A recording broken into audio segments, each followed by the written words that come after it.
Bismillahirrahmanirrahim.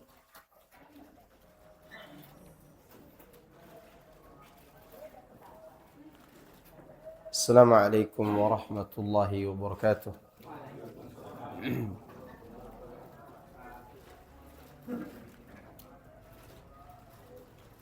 Innal hamdalillah nahmaduhu wa nasta'inuhu wa nastaghfiruh wa na'udzu billahi min shururi anfusina wa sayyiati a'malina. May yahdihillahu fala mudilla lahu wa may yudlil fala hadiya lahu. Asyhadu an la ilaha illallah wahdahu la syarika lah wa asyhadu anna Muhammadan abduhu wa rasuluhu sallallahu alaihi wa ala alihi wa sahbihi ajma'in wa sallama tasliman katsiran mazida amma ba'du. Ya ayyuhalladzina amanu taqullaha haqqa tuqatih wa la tamutunna illa wa antum muslimun. Fa inna asdaqal hadithi kalamullah wa khairal hadi hadi Muhammadin sallallahu alaihi wasallam wa syarral umuri muhdatsatuha fa inna kulla muhdatsatin bid'ah wa kulla bid'atin dhalalah wa kulla dhalalatin finnar. Para jemaah sekalian, a'azani Allah wa iyyakum. Allah Subhanahu wa taala ketika menyebutkan tentang iman atau amal saleh selalu diungkapkan dengan kalimat cinta. Demikian juga Rasulullah SAW menyebutnya dengan kalimat paling dicintai Allah.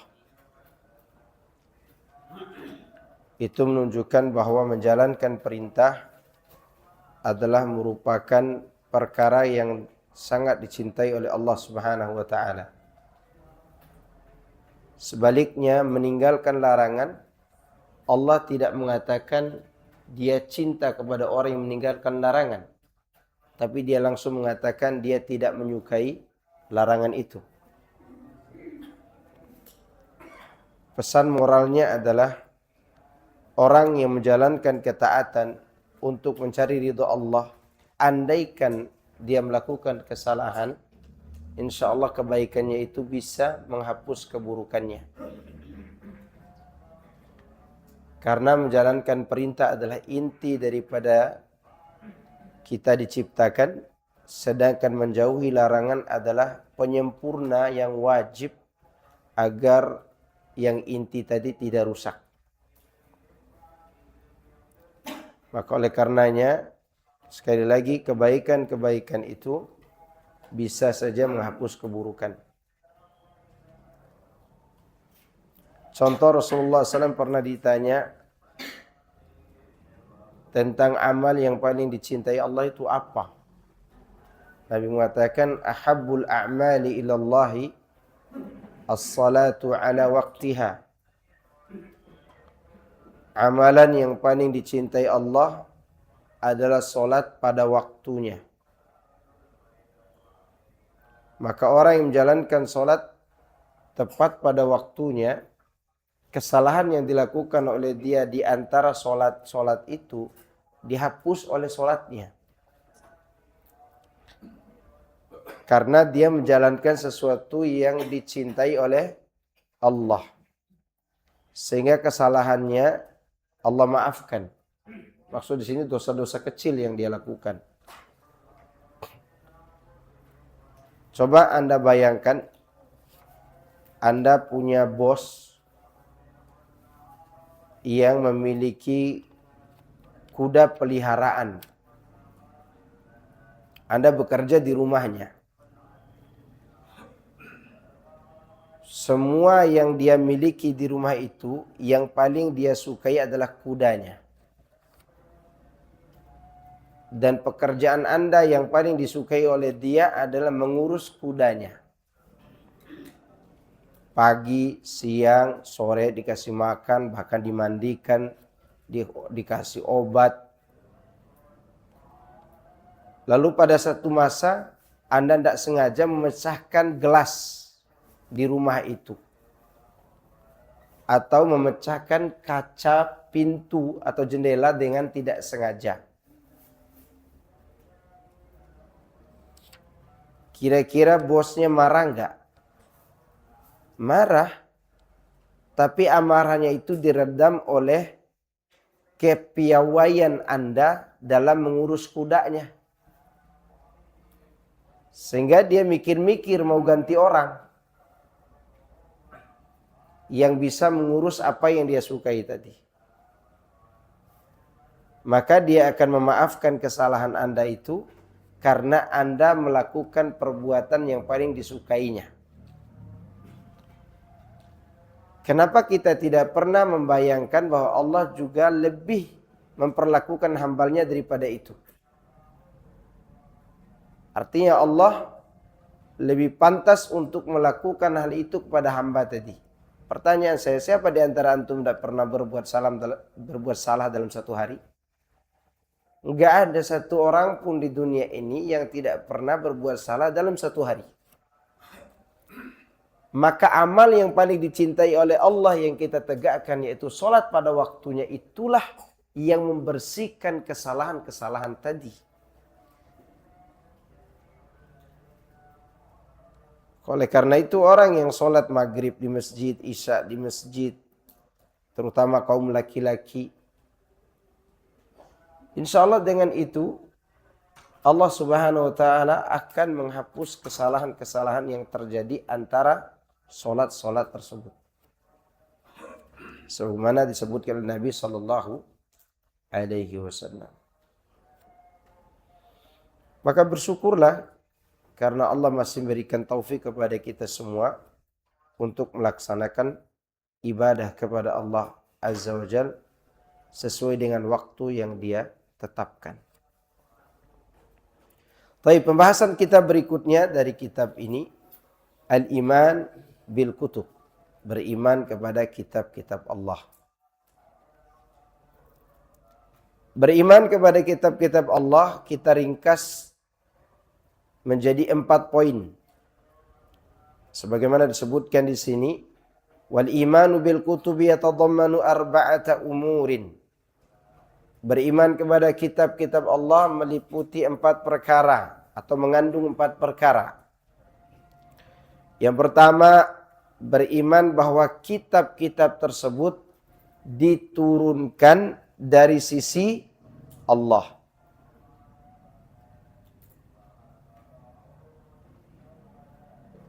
Yang kedua, kita mengimani setiap nama dari nama-nama kitab itu yang kita ketahui. Seperti contohnya Al-Quran, Taurat, Injil, Zabur, ya. Atau ada yang disebut dengan lembaran atau suhuf Ibrahim. Suhuf Ibrahim. Kemudian ketiga, tasdiqu ma sahha min akhbariha. Kita membenarkan kabar-kabar yang sah yang datang dari kitab-kitab tersebut. Seperti kabar-kabar yang disampaikan oleh Al-Quran.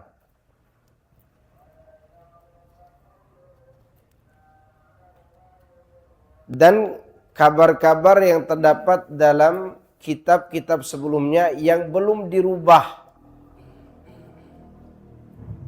Belum dirubah oleh tangan orang-orang Bani Israel atau orang-orang yang tidak bertanggung jawab. Maka kita imani berita-berita yang ada di dalamnya.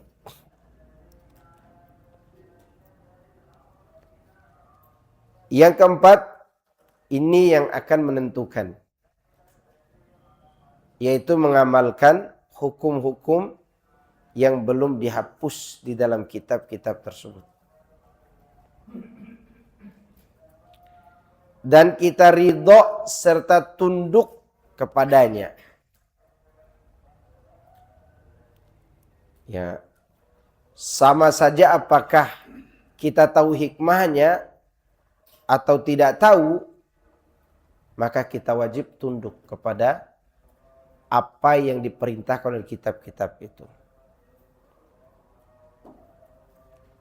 Terutama Al-Quranul Karim. Ya.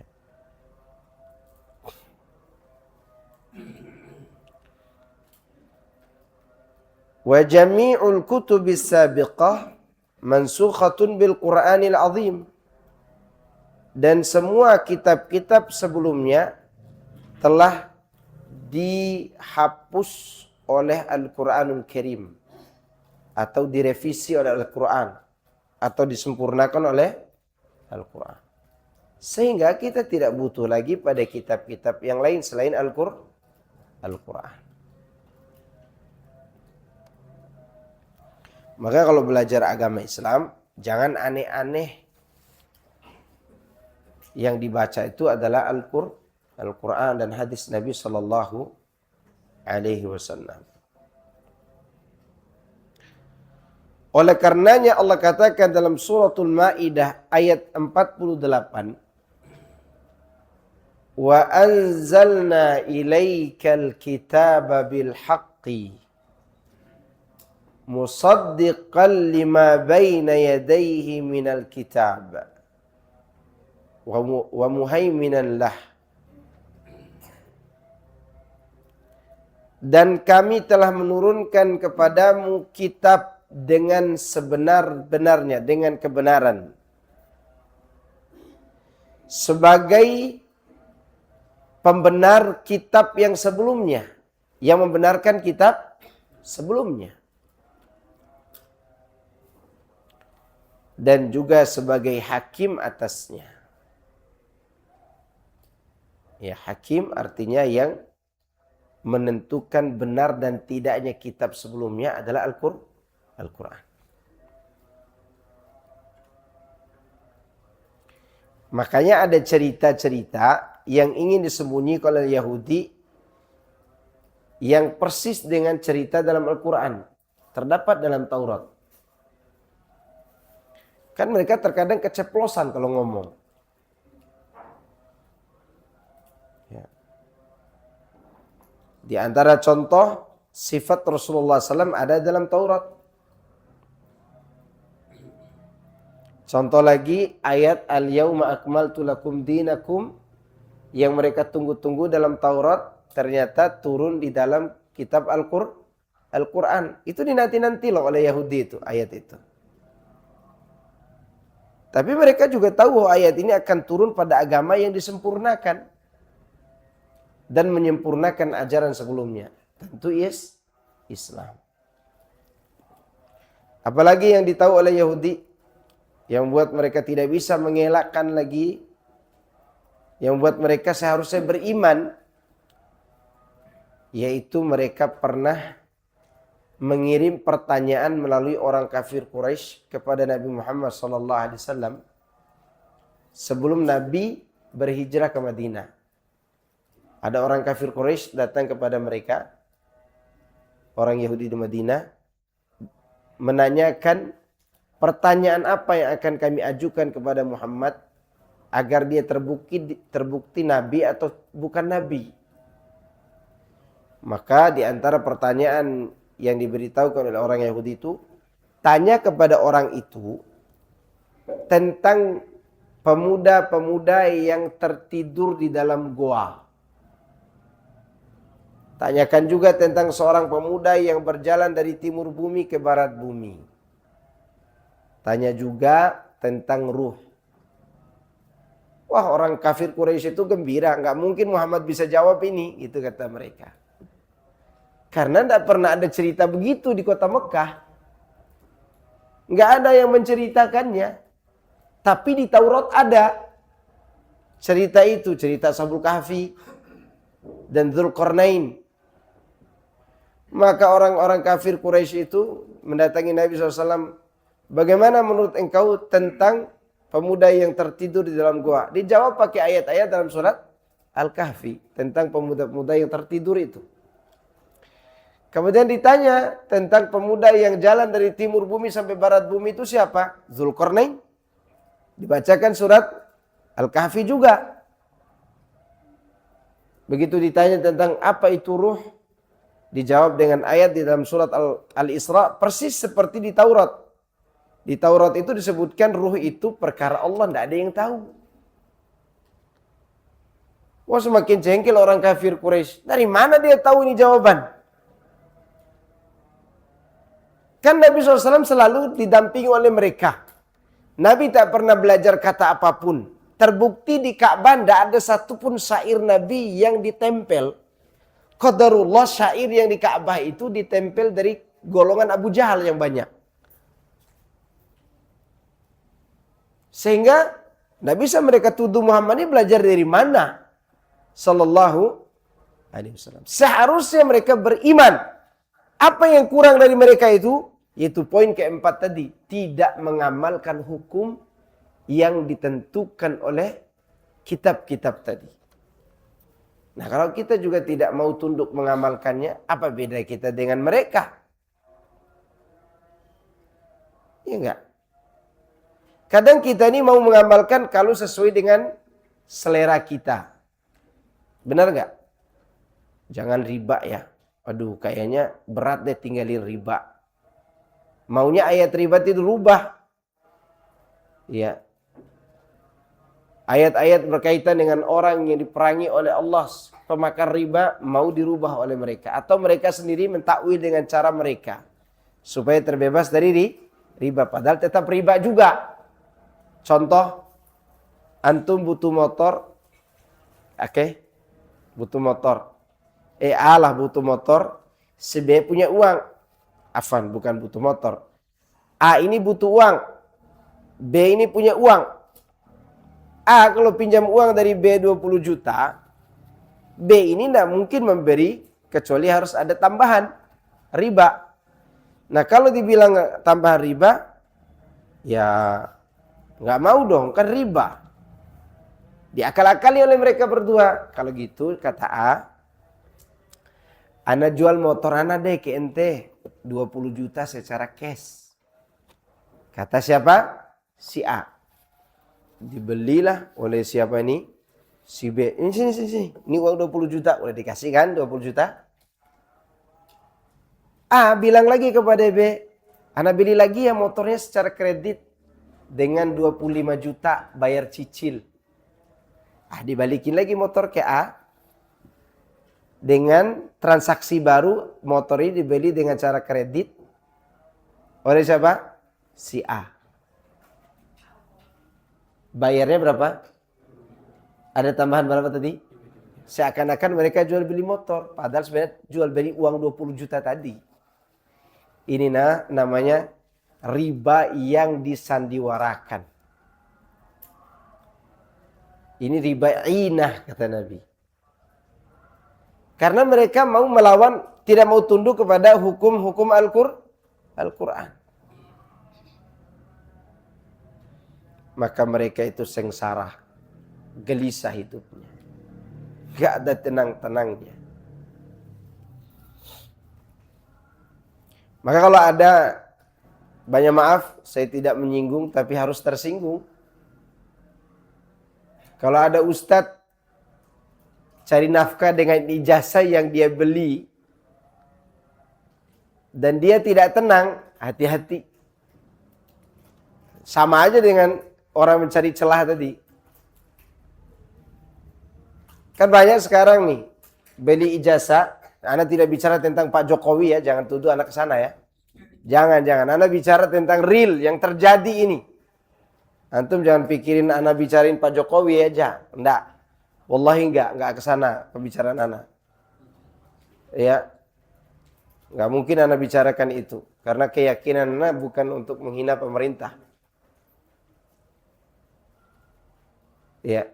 Beli jasa atau bayar dosen dan seterusnya supaya dapat S1, S2, S3 lalu mendaftarkan diri ke sebuah instansi, yayasan atau yang lainnya. Kan ijazah itu menentukan gaji sekarang ini. Iya enggak? Lalu setelah itu tidak ada ketenangan, hati-hati. Ini bisa saja main sogok yang tidak dirasakan atau kecurangan. Dan ini semua akan membuat kita tidak tenang. Berarti kita tidak tunduk kepada ajaran Al-Quran. Akhi, sekarang dunia terpampang luas di hadapan kita. Mudah untuk diambil. Tapi terkadang orang tidak mau mengeluarkan keringat untuk mengambilnya. Sehingga dengan cara itu mereka mengambil. Waliyadzubillah. Tergiur dengan uang-uang ini.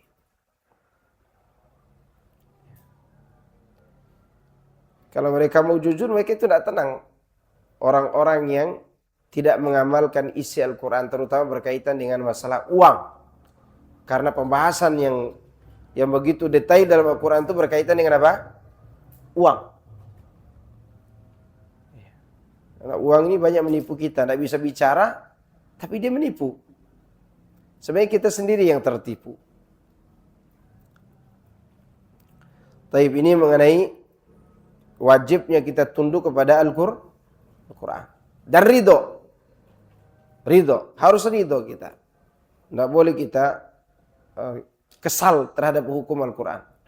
Saya salut dengan beberapa orang yang punya gaji banyak di instansi yang masih ada ribanya. Dia keluar. Walaupun mungkin mereka makan garam sama istri anaknya. Atau istrinya melarikan diri karena sudah tidak ada lagi uang untuk pergi ke mall gitu. Atau untuk pergi belanja-belanja, dia nggak peduli. Yang dia pedulikan ridho terhadap ketentuan Allah. Saya pernah dapati ikhwan, Masya Allah istri masih awam, tapi dia ini ngaji karena dengar ceramah Dr. Erwandi Termidi, hafizahullah ta'ala, tentang riba. Ini pendapatannya luar biasa tiap bulan. Namanya aja kerja di instansi yang ada ribanya. Apa dia kata? Saya resign Ustaz. Resign saya. Dan setelah itu saya cari pekerjaan yang gajinya 3 kali lipat lebih sedikit dari gaji saya yang pertama. Yang membuat dia salut tuh istrinya yang masih awam itu mau aja ikut suaminya. Disayangkan ada ibu-ibu yang udah ngaji ngambek gara-gara itu. Istri masih awam, masih pakai jilbab kecil. Dia nurut aja sama suaminya. Udahlah kalau takut dilaknat oleh Allah, keluar aja bang. Gitu. Keluar. Takut diparangi oleh Allah. Berapa tahun dia kerja di situ. Tapi ada kejadian aneh dalam perubahan pekerjaan itu. Waktu dia kerja di instansi riba, ada anaknya itu selalu masuk rumah sakit. Dan keluar cairan di mulutnya. Setelah dia dapat pekerjaan yang halal, anaknya itu sembuh. Insya Allah sebentar lagi anaknya akan sekolah di Madinah. Diterima di Madinah anaknya. Sembuh anaknya. Itu ketundukan, Allah ganti. Dan lebih dari itu, sekarang dia Masya Allah sudah diterima di pekerjaan yang gajinya berlipat-lipat dari gaji pertama, bukan kedua. Ya. Dulu dia tidak pernah naik Harley, sekarang sudah pakai Harley Davidson. Artinya Allah itu gampang saja untuk mencabut dan memberi. Kenapa kita takut gitu loh? Hatta kita tidak diberi kayak tadi, tapi kita tunduk kepada perintah Allah, kan masih ada surga nanti. Kecuali kita tidak percaya dengan surga. Kan masih ada nikmat kubur yang akan Allah berikan. Setidaknya kita punya kenikmatan dan ketenangan dalam hati dan jiwa kita ketika kita meninggalkan sesuatu yang diharamkan oleh Allah. Siapa di dunia yang melakukan dosa yang tenang? Gak ada. Pezina. Setelah dia berzina, dia minum khamr kan untuk menenangkan diri. Setelah minum khamr, gak tenang juga. Gak ada ketenangan. Orang yang tenang itu yang tunduk pada hukum-hukum Allah dan dia ridho dengannya. Maka para sahabat itu kenapa mereka berani meninggalkan harta yang banyak di Mekah? Karena mereka ridho dan tunduk kepada hukum Allah. Hijrah. Apa untungnya hijrah itu? Sehingga mereka meninggalkan harta yang kalau dirupiahkan mungkin triliunan hari ini. Belum lagi mereka punya kesempatan berdagang di Mekah setiap tahun. Saudagar-saudagar kayanya, termasuk dalam mungkin Abdurrahman bin Auf, Abu Bakar As-Siddiq, Suhaib Ar-Rumi, orang-orang kaya itu kalau dibagi-bagi keuntungan tiap tahun 250.000 dinar. Kalau disebut 250.000 biasa aja antum dengarkan. Ingat 1 dinar itu sama dengan 12 juta. 1 dinar, 10 dinar. 120. 100 dinar, 1 miliar. 1000 dinar. 1 triliun lebih. 10.000 tuh. Gimana? 10.000, 10 triliun. 250.000 dinar setiap tahun. Itu usaha mereka. Ditinggalkan juga. Kalau bahasa kita, kenapa pindah lagi ke Padang, Pak? Padahal di Bekasi sudah bagus usahanya. Nanti mulai lagi dari baru. Kan gitu bahasanya. Iya kalau mulai dari baru. Kalau tidak jomplang, tidak mulai-mulai. Kan gitu pikiran kita. Sahabat tidak mikirin itu. Mereka sudah tunduk kepada ajaran Allah yang mereka dengar dari Rasulullah SAW. Sami'na wa ata'na. Bahkan ayat itu pun berusaha mereka amalkan tuh, bayangkan. Ada ayat dalam Al-Quran tidak mungkin diamalkan siapapun sampai hari kiamat nanti. Apa itu? Wa in tubdu ma fi anfusikum aw tukhfu yuhasibukum bihillah. Itu tidak akan ada orang yang mampu mengamalkannya. Siapapun. Apapun yang kalian sembunyikan dalam dada kalian. Dan yang kalian tampakkan dihisap oleh Allah. Siapa yang bisa mengendalikan yang di dalam dadanya hari ini? Lewat bencong berambut merah, mau. Kan dada tuh yang berbicara itu. Tapi setelah lihat, ternyata kumisan. Dengar orang berbicara bapak-bapak umur 70 tahun, selingkuh kemarin di jembatan merah misalnya. Wah hebat sekali itu. Tiba-tiba ingin melakukan itu, kemudian, astagfirullah. Nah, takut kita kepada Allah. Tapi yang tadi, yang melintas tadi, dulu disuruh menghindari, tapi tak mungkin dihindari dari siapapun. Maka para sahabat ketika turun ayat itu, walillahi ma fis samawati wa ma fil ard wa in tubdu ma fi anfusikum aw tukhfu. Ketika turun ayat itu, berat rasanya hidup ini.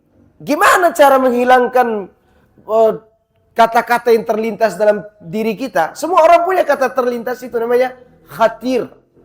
Keinginan selayang pandang namanya. Semua orang punya. Maka ibu-ibu tidak perlu nanya, Bapak suka nggak sama janda RT 7 itu? Nggak usah nanya. Nggak usah nanya. Bisa aja terlintas kan? Hanya karena takut kepada Allah tidak dilakukan. Itu terlintas. Mereka pun punya itu. Awalnya tidak mungkin mereka amalkan. Maka mereka katakan apa? Sami'na wa ta'na. Sambungannya apa? Ghufranaka Rabbana wa ilaikal masir. Kenapa mereka katakan Ghufranaka Rabbana? Karena ketidaksanggupan menghindari pikiran selayang pandang tadi. Gara-gara mereka berusaha taati Allah dalam ayat ini, Allah hapus hukumnya dengan menurunkan ayat la yukallifullahu nafsan illa wus'aha. Sehingga bisikan hati itu tidak langsung dicatat sebagai dosa, tidak dihisab oleh Allah kecuali setelah direalisasikan dan diamalkan. Apa yang terlintas di diri kita, kadang kita tidak mengerti itu terlintasnya. Hasad? Ya enggak? Gimana mau dikendalikan dalam diri kita? Kecuali kita kendalikan, tidak diamalkan. Apalagi punya keinginan begini, begitu, dan seterusnya. Terkadang ada yang positif, ada yang negatif. Maka pada saat itu, karena mereka mengatakan, Sami'na wa ata'na ghufranaka Rabbana wa ilaikal masir. Allah lihat hati mereka, Allah hapus hukum itu. Sehingga terjadilah, la yukallifullahu nafsan illa wus'aha. Demikian juga kita. Ketika kita berusaha untuk menghindari hal-hal yang diharamkan Allah, dengan sepenuh hati tunduk kepada syariat Allah, maka Allah akan ganti dengan yang lebih baik. tenang saja. Dan pengganti itu tidak harus harta. Kita kan berpikir harta mulu gitu kan. Kadang ada orang karena taat diberi oleh Allah harta seakan-akan dia dapat karomah. Enggak boleh. Jadi itu adalah istidraj gimana? Kecuali kalau dimanfaatkan dalam ketaatan kepada Allah. Jadi inilah cara mereka tunduk kepada perintah-perintah Allah. Buah dari beriman kepada kitab-kitab Allah. Yang pertama, al-ilmu bi'inayatillahi ta'ala bi'ibadihi haitsu anzala likulli qaumin kitaban yahdihim bihi. Kita semakin tahu bahwa Allah memperhatikan hamba-hambanya. Kita semakin tahu bahwa Allah sangat memperhatikan siapa? Hamba-hambanya. Karenanya dia turunkan di setiap generasi, setiap kaum, sebuah kitab. Yang dengan kitab itu dia berikan hidayah kepada mereka. Bayangkan kalau Al-Quran tidak turun kepada kita. Mungkin anak sendiri aja tidak kenal kepada kita. Sebagaimana binatang itu nggak bisa baca. Ya, kalau dia mau apa-apa, terkadang anaknya sendiri atau induknya sendiri yang disetubuhinya. Kenapa? Tidak ada aturan hidup. Mau hidup kayak binatang. Nggak ada yang mau. Anggap saja tidak ada surga neraka misalnya. Orang hidup kayak binatang. Nggak enak. Kan nanti mati aja. Betul. Tapi tetap nggak enak. Ya. Karena yang lemah pasti tidak akan mendapat nikmat. Apa binatang yang lemah? Yang paling lemah? Apa? Semut? Gajah kalah sama semut. Dalam cerita dongeng. Ya. Apa yang lemah? Yang lemah tentunya yang hamil. Yang sedang merasakan keletihan. Ya wanita. Perempuan. Yang akan selalu menjadi apa? Bahan kezaliman. Maka zaman jahiliyah sebelum datang Al-Quran, perempuan jadi apa? Jadi sesuatu yang hina di hadapan mereka. Kalau mati suaminya, dia yang diwarisi. Tidak mendapat warisan. Dianya diwarisi. Entah jadi pembantu kah, jadi babu kah di keluarga mantan suaminya. Maka datanglah Al-Quran yang memperhatikan keadaan hamba. Allah memperhatikan mereka dengan kitab-kitab ini.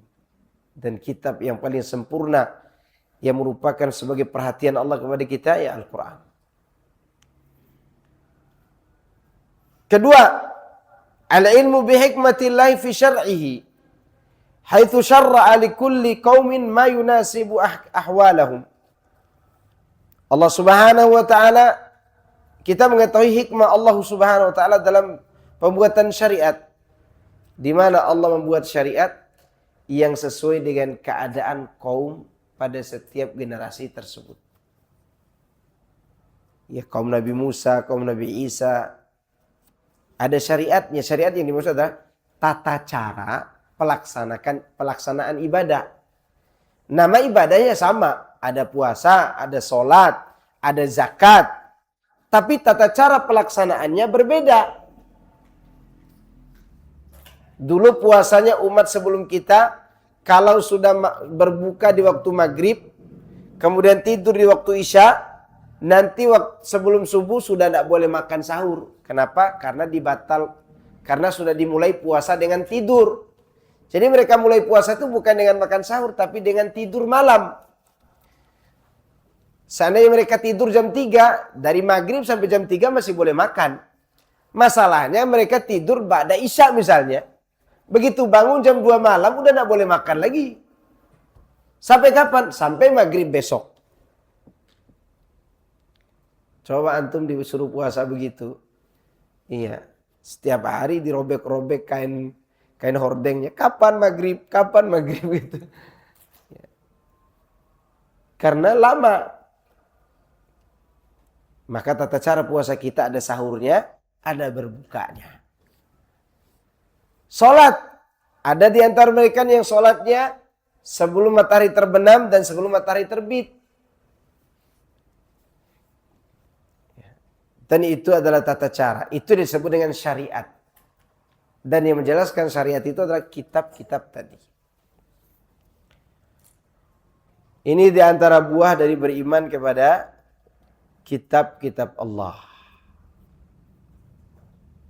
Sudah jam berapa itu? Masih ada waktu enggak?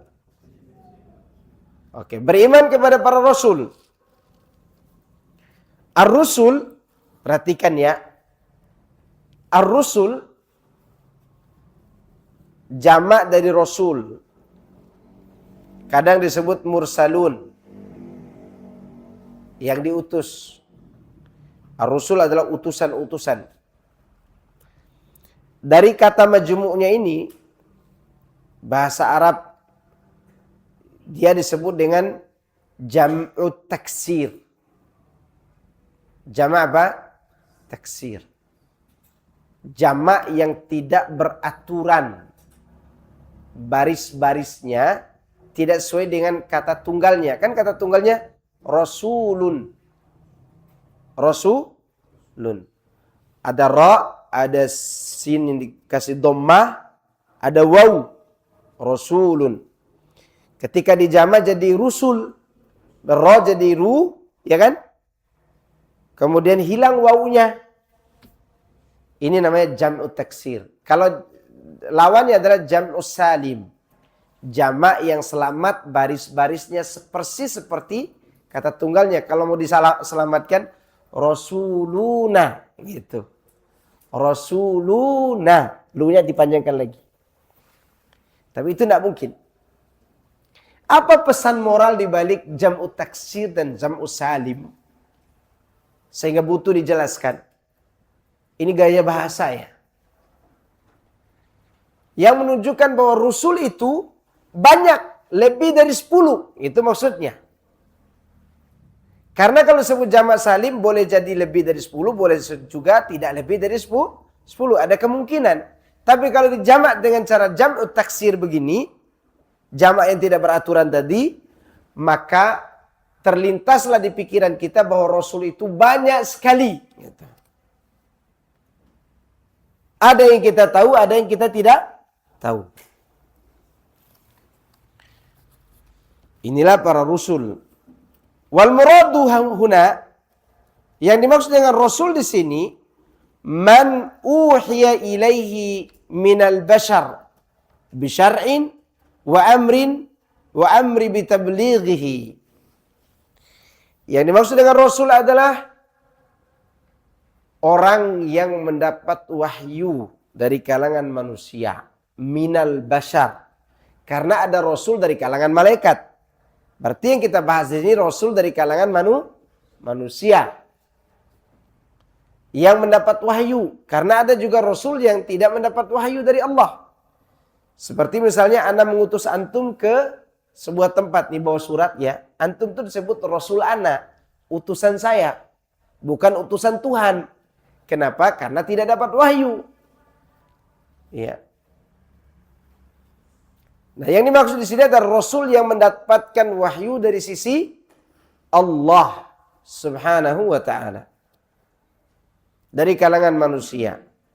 Dengan membawa syariat sekaligus dia diperintahkan untuk menyampaikannya. Rasul diperintahkan untuk menyampaikan apa? Wahyu.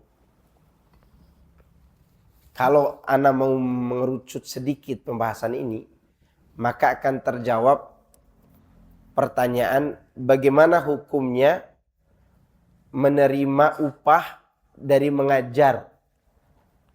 Ada yang berpendapat tidak boleh karena para nabi dan rasul tidak menerima upah. Oke. Ada yang mengatakan boleh karena ada hadis yang mengatakan demikian. Apa dawabitnya? Itu pertanyaannya. Kaedah boleh dan tidaknya apa? Karena kan harusnya kita mengikuti para rasul. Taib. Kaedahnya dilihat dari jenis amal. menyampaikan risalah bagi para rasul jatuhnya fardu ain. Maka mengamalkan yang fardu ain tidak boleh menerima upah. Sedangkan menyampaikan ilmu bagi pengikut mereka jatuhnya fardu kifayah. Dan yang fardu kifayah bila dia berkaitan dengan ibadah muta'addiyah, tahu ibadah muta'addiyah, ibadah yang ada dikenai orang, seperti mengajar. Saya ajarkan antum a, ba, ta, tha, ja, antum bisa baca, berarti itu ibadah anak yang dikenai ilmunya ke orang lain. Maka ini fardu kifayah dan boleh menerima upah. Itu kerucut rinciannya, kaedahnya. Kenapa ada yang membolehkan terima upah? Agar nanti kita tidak menjustis orang hanya dengan satu pendapat orang atau ustadz atau ulama.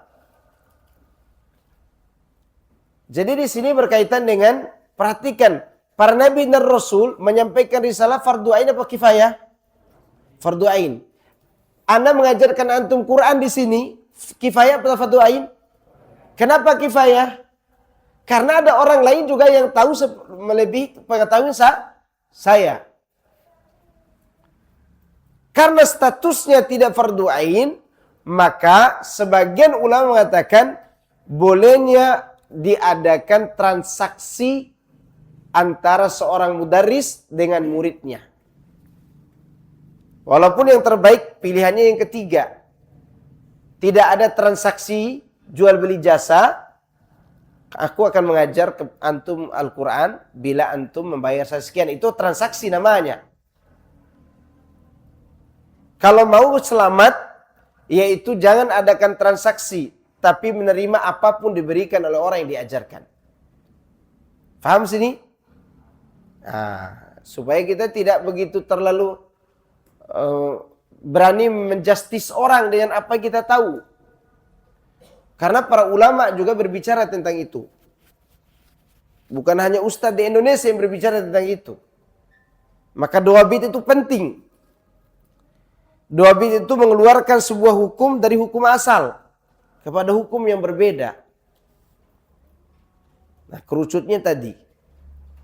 Walaupun yang terbaik adalah kalau seorang ustadz dia bisa mencari nafkah sendiri, maka dia mengajar, tidak perlu dia mengambil upah. Itu yang terbaik, paling terbaik. Ada. Nah, ini satu selip pembahasan sedikit tentang hukum tadi. Karena di sini kita berbicara definisi para rasul. Rasul itu orang yang dapat wahyu sekaligus wajib fardu ain bagi dia menyampaikan wahyu itu. Tidak boleh disembunyikan ilmu. Gitu. Nah, demikian juga kita. Kalau ada ibadah yang fardu ain, tidak boleh kita cari upah di situ. Tidak boleh. Apa contoh fardu ain? Contoh, tidak ada di tempat ini yang tahu ilmu agama kecuali saya. Tidak ada di tempat ini yang tahu Al-Quran kecuali saya. Dan saya tinggal di sini. Mengajar Quran bagi saya tidak fardu kifayah. Karena saya sendiri yang tahu. Sehingga jatuhnya fardu ain bagi saya. Boleh saya mengambil upah? Nggak boleh. Karena sudah jatuhnya fardu ain. Itu dia. Jelas? Adzan dulu. Sallallahu alaihi wasallam ala nabiyina Muhammadin wa alihi wa sahbihi ajma'in. Alhamdulillahirabbil alamin. Fadhal.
Salatul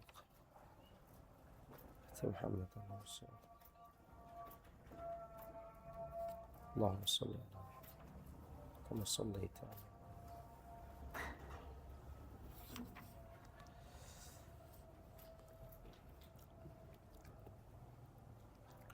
Alhamdulillah wa sallallahu wa sallama ala nabiyyina wa habibina wa qurrati a'yunina Muhammad bin Abdullah wa ala alihi wa sahbihi ajma'in amma ba'd. Sampai sini ada yang mau bertanya enggak? Antum mau nanya enggak? Anak kasih waktu untuk bertanya.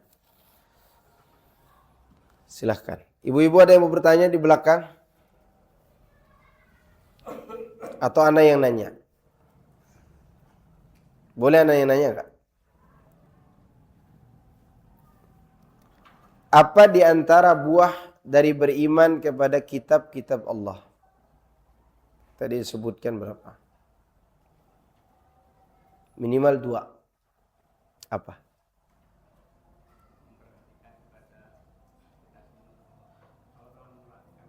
Masya Allah. Allah memberi perhatian kepada kita dengan diturunkan kitab. Apa lagi? Yang kedua?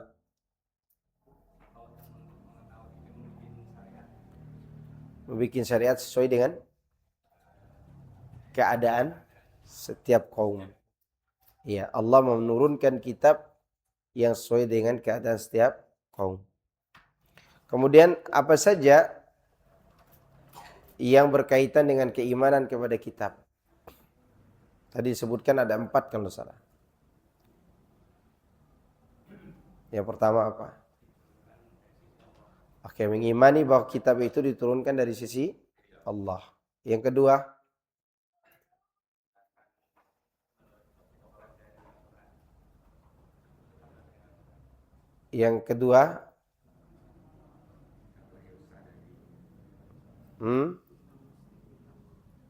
mengimani nama-nama setiap kitab. Oke, yang kita tahu. Ketiga, membenar berita-berita yang ada di dalamnya. Di antara yang kita contohkan tadi, Ashabul Kahfi. Itu bukan sinetron ya, bukan. Itu nyata.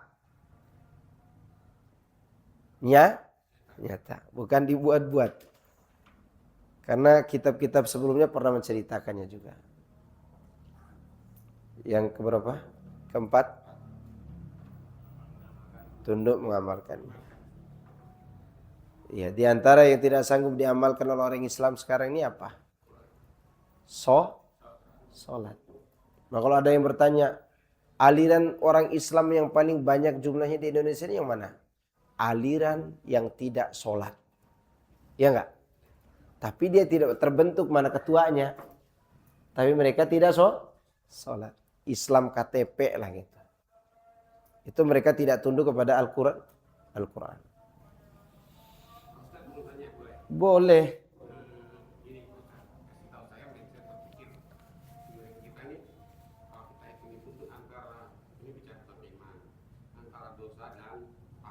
Kalau kita hitung secara hitungan itu pasti banyak dosanya. Iya. Nah, bagaimana agar kehidupan sisa waktu ini menurut saya ini agar lebih pas, lebih tenang, lebih mantap.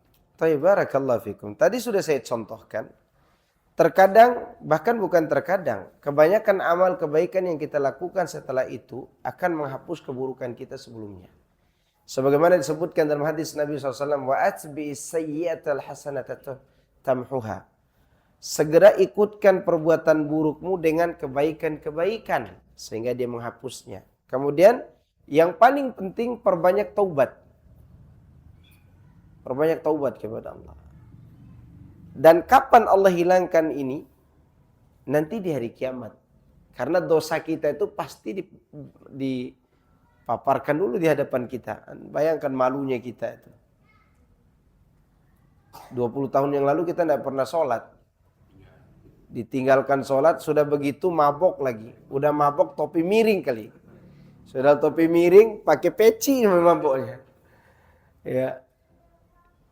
Terus baru sholat, baru saat ini. Insya Allah sholat kita yang penuh dengan keikhlasan. Dan sesuai dengan sunnah Nabi SAW, itu akan dihargai oleh Allah SWT.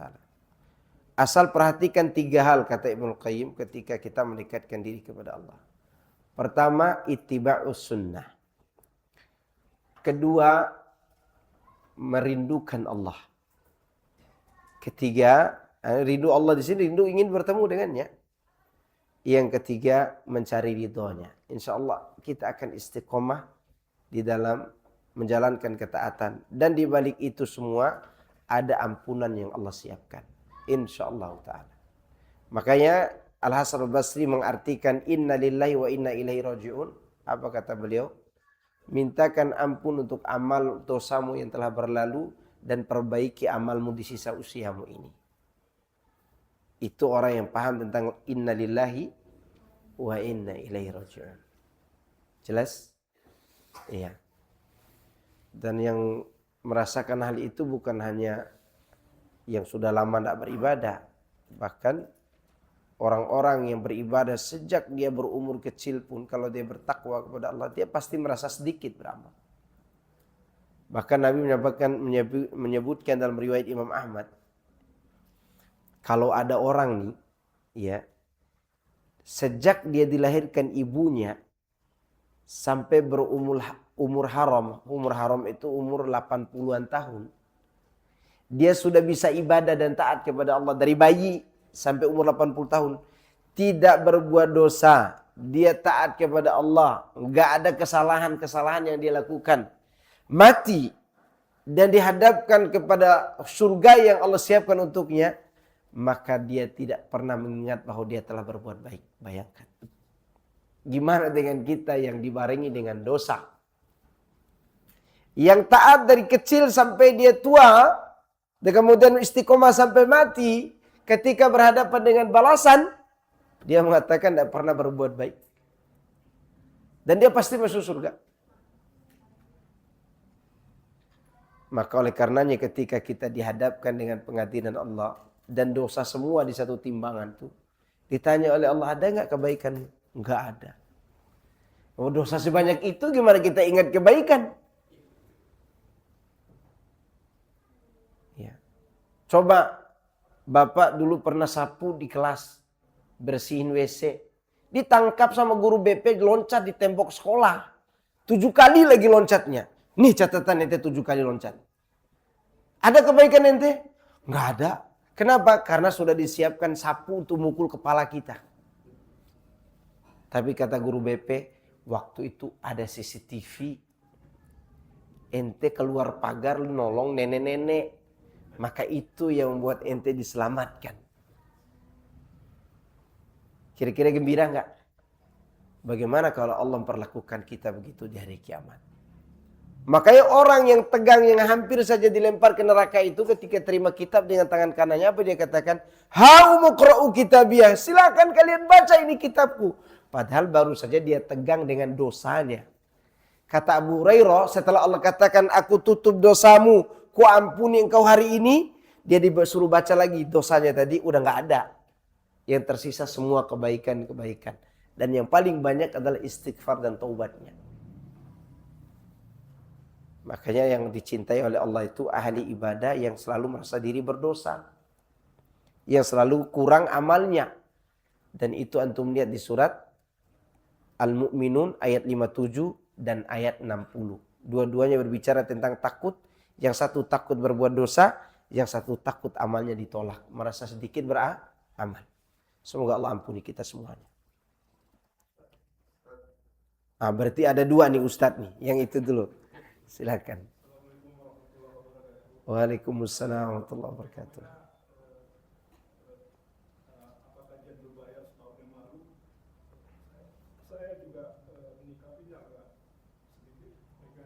Iya. Tapi saya bilang ini nanti tahun depan syahadat berbayar seperti itu. Jadi saya legal standing keadilan saya, hujah saya di Yasin 21. Iya. Itulah petunjuk-petunjuk orang yang tidak berbayar kira-kira. Iya. Oke. Barakallahu fiik. Nah ini tadi alhamdulillah saya sudah dapat jawaban yang bisa dapat lain ada satu ini. Iya. Kiasnya dari ustaz yang berbayar itu, dia kiaskan di perguruan tinggi, ngajar di sekolah misalnya di IAIN, boleh kan dapat gaji. Seperti itu. Nah pertanyaan saya, apakah daurah kalau sekarang ini ada dalam problem ini, apakah itu masuk fardu ain atau fardu kifayah gitu? Bisa saja fardu kifayah, tidak fardu ain. Karena kan kita selain daurah, kita bisa belajar kayak gini kan. Selain daurah, kita bisa belajar di masjid kan. Makanya ketika anak ditanya tentang kajian perbayar itu, saya tidak memberikan tanggapan yang negatif. Tapi saya juga tidak mengatakan saya akan ada di situ. Iya. Karena yang bertanya kepada anak bukan orang lain. Yang bertanya kepada anak kameramennya. Apa jawaban anak? Antum nanya langsung ke ustadznya. Karena ada sebuah kaidah, is'alu minni wala tas'alu anni. Tanya langsung ke saya, jangan tanya tentang saya. Itu kaidah dari Syekh Ali Hasan Al-Halabi rahimahullah taala. Dan ketika antum dekat dengan ustaz-ustaz itu, tanya ke dia langsung. Anak ngomong begitu ke dia. Kata dia, lega juga ya. Iya. Kenapa? Karena anak terbebas dari menjustis ustaz-ustaz itu. Dan antum pun dapat ilmu dari mereka. Kalau antum dapat nanti kasih tahu anak. Gitu. Ya. Walaupun anak ditanya apakah antum setuju. Tentu sebagai pribadi anak juga tidak setuju. Tapi apakah anak harus berbicara depan orang begini. Kan mereka orang alim. Lagian juga kita kadang, wallahu alam ya. Semoga Allah menjaga hati kita semua. Ustadz-ustadz ini selain gajian perbayarnya ada. Hadir nggak kita ketika kajian gratisnya di Blok M? Kan ada kajian gratisnya di Blok M. Mereka juga punya kajian gratis. Dan itu dihadiri banyak orang. Coba kita berbuat adil di situ. Terkecuali kalau kita katakan mereka manhajnya udah berubah. Masalahnya kita mesti mengakui mereka bermanhaj salaf. Berarti mereka punya hal dan alasan yang bisa mereka kemukakan kepada kita. Dan itu yang melegakan hati kita. Sama dengan orang berkata kepada anak, ada salah seorang ustadz berkata kepada saya, waktu itu kami lagi di Madinah. Kenapa antum ikut-ikut biker sunnah itu, kata dia. Anak sih tidak ikut sebenarnya. Anak diikutkan. Tapi sisi positifnya banyak. Apa sisi positifnya? Ada beberapa orang tidak bisa kita sampaikan di depan majelis. Waktu itu anak contohkan pada masalah yang ekstrim. Ajudan seorang Habib terkenal di Indonesia ini. Melihat Habibnya tidak sholat. Dari zuhur, asar, maghrib, isya, asik main musik. Ya. Si ajudan inilah yang punya pangkat ini. Dia punya pangkat. Bukan ajudan yang ece-ece brimob gitu. Bukan. Dia punya pangkat AKBP. Punya pangkat. Berarti ini Habib mainnya di atas nih. Ya, bersama-sama orang yang besar. Nah, orang ini tidak mau nanya ke ustadz-ustadz kita karena tidak ngaji. Yang bisa dia tanya, ustadz yang semerek dengan dia. Apa merek dia? Suka main motor. Dicarilah ustadz yang suka main motor itu. Dia temu temannya yang dulu main Harley sama dia. Temannya ini berteman dengan saya. Ustadz, kayaknya cocok dengan antum nih yang menjelaskan. Berangkat kami ke kediamannya sampai bikin kajian di masjid Kapolres waktu itu. Ya. Sehingga kita jelaskan, dia tinggalkan itu si Habib yang tidak sholat tadi. Padahal dia orang kecintaannya. Bisa nggak ustadz lain datang mau ngobrol kayak gitu sama dia? Nggak ketemu di akal kepikirannya. Ya. Karena dia tidak pas untuk menjelaskan hal itu. Alhamdulillah ibunya udah ngaji di Roja. Alhamdulillah. Dan itu semua adalah karunia dari Allah. Nah, anak ceritakan itu kepada ustadz. Oh iya. Kayaknya tidak boleh juga kita menjustis orang. Iyalah. Gimana kita mau menjustis orang? Kita tidak pernah nanya orangnya. Kita ini sibuk seperti KPK. Iya. KPK aja kalah dengan kesibukan kita. Coba antum lihat. Mau Ustaz udah beli mobil lagi nih. Ustaz beli. Itu namanya KPK. Tugas mereka kok antum yang ambil? Ya. Minimal kita katakan Ustaz udah beli mobil nih. Ya Allah, dia tidak menyusahkan kami sebagai jamaah. Siapa tahu dia dagang sapi. Kadang jual diri. Tahu jual diri apa? Jual jasa. Untuk ngantar orang umroh, ngantar orang haji kan jual jasa namanya. Kalau bahasa kasar jual diri. Iya enggak? Dan itu cara kita untuk menyelesaikan hati. Masya Allah. Jazakallah khairan atas pertanyaan itu. Cukup ya? Mau sholat ini. Subhanakallahumma bihamdika asyhadu an la ilaha illa anta astaghfiruka wa atubu ilaik. Wassalamualaikum warahmatullahi wabarakatuh.